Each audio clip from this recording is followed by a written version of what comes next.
and the RPG-7. There were several of them with quite a few bombs. They were used in the attack, but not effectually. Another weapon was this Dragunov, much loved by some of the terrorists that come over, but quite rare. It's the sniping rifle of the Soviet army. Expensive by terrorist standards, and apparently quite effective, but not used to the full advantage by the terrors. Also in this hall was a 60mm mortar tube with mortars, various kinds of Russian strims like this anti-tank rocket grenade with a hollow charge, and the anti-personnel one, a thinner version of the same thing. One doesn't know how stable this stuff is, so one handles it carefully. And possibly the most interesting item of all, as far as this war is concerned, are some of the boots which were found on the men. It's an East German boot, again very popular with the terrorists, and it has been fitted with an anti-tracking sole to hide the chevron pattern inside. Well done, quite sophisticated, and from what I gather, fairly effective in trying to get rid of security force patrols coming after them.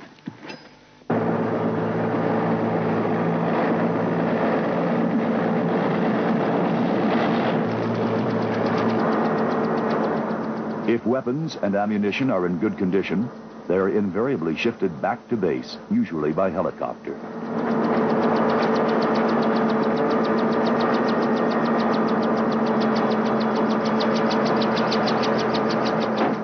Apart from what South Africa captures on the battlefield, much of the material used in this African war comes locally made, largely as a result of the United Nations imposed arms embargo.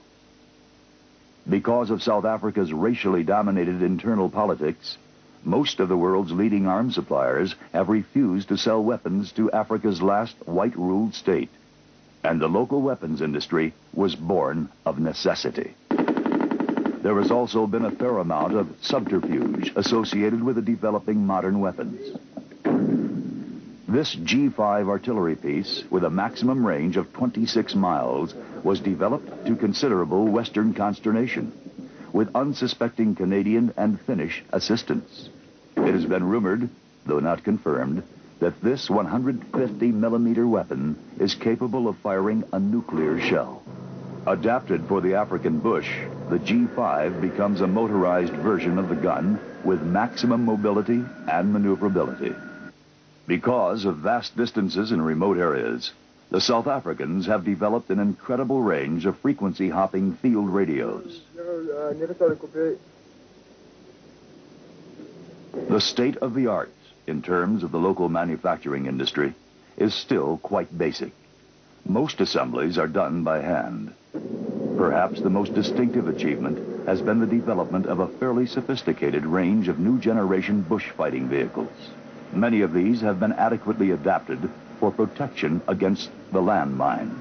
It is not surprising, therefore, to learn that South African fighting vehicles have recently been spotted in several other armies with guerrilla-associated problems. Armor-piercing bullets were ineffective against Soviet-built tanks in Angola 5 years ago. These newly developed armor-piercing incendiary bullets solved that problem.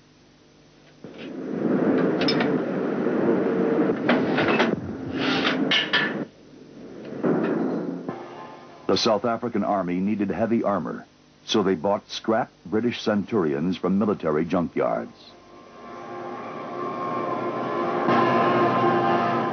These were stripped down in very limited factory facilities and restructured to develop their tank, the Elephant, a third-generation main battle tank with heavy guns and laser sighting devices. Then, in 1976, South African forces in Angola captured a Russian multiple rocket launcher, stripped it down, and built their own version of the weapon. It, too, now forms part of the South African arsenal. Contrary to most expectations, the arms industry has flourished.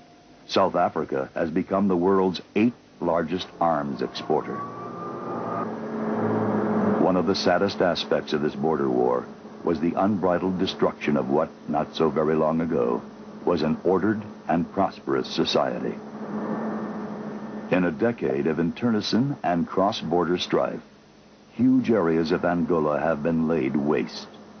Towns and villages like this one, just a short distance across the border from Namibia, have been destroyed, either by UNITA, the Angolan rebel movement, Angolan government forces, or by South African army raids.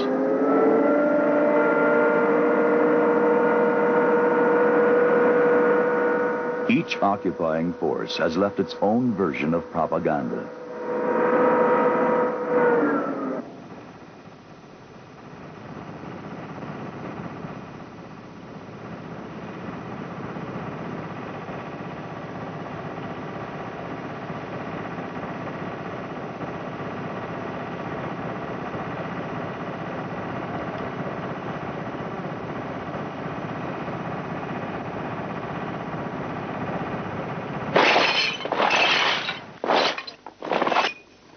In a program of reconstruction, the South Africans have encouraged the residents of some of the ravaged towns to help clean up the mess and restore a measure of normalcy in a region continuously racked by war.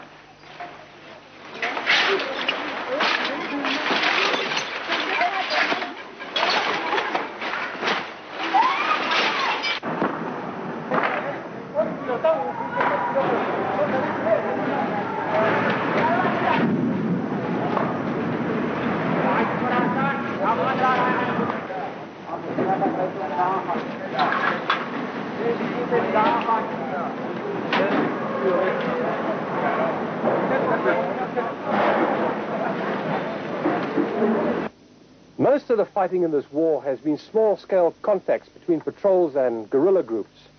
There are no stand-up battles involving large contingents of forces.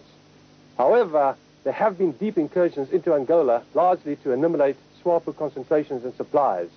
There are many calculated risks involved in the search and destroy missions. There's the possibility of having to fight the Angolan army or having to take on a Cuban battalion such as those that are stationed in Angola. Or, as the South Africans have done, you may create an international furor if a Russian military advisor and his wife happen to be in the wrong place at the wrong time. This actually happened on one mission. The wife was unfortunately killed and the Russian advisor was captured and later released back to Moscow.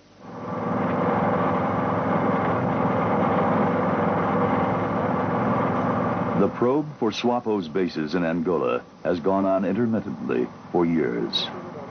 A deep probe attack can sometimes extend several hundred miles into Angola and calls for a massive assembly of troop carriers and armored fighting vehicles.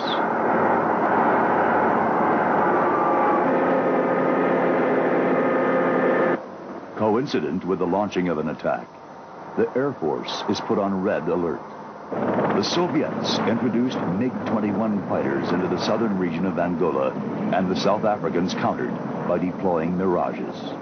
One of the unfortunate aspects of this war is that what starts as a guerrilla conflict sometimes escalates into a full-scale conventional battle. In tandem with the advance, helicopters ferry supplies to key points along the strike.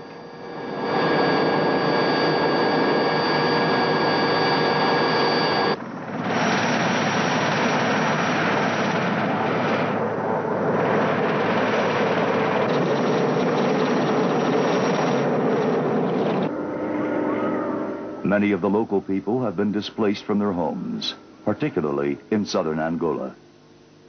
One of the rare treats for them is food and candy thrown to them by the troops on the column passing through.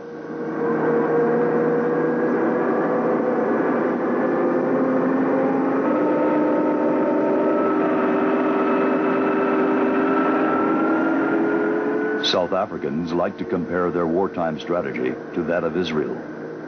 Their preemptive strikes are invariably designed to weaken the SWAPO movement at source, to deprive them of secure bases deep inside a neighboring territory, and often to counter one violent act with another. In some respects, the South Africans have been successful where the Israelis have not. While the war remained sporadic, it was onslaughts such as this one, codenamed Operation Daisy, that resulted in an eventual downscaling of hostilities.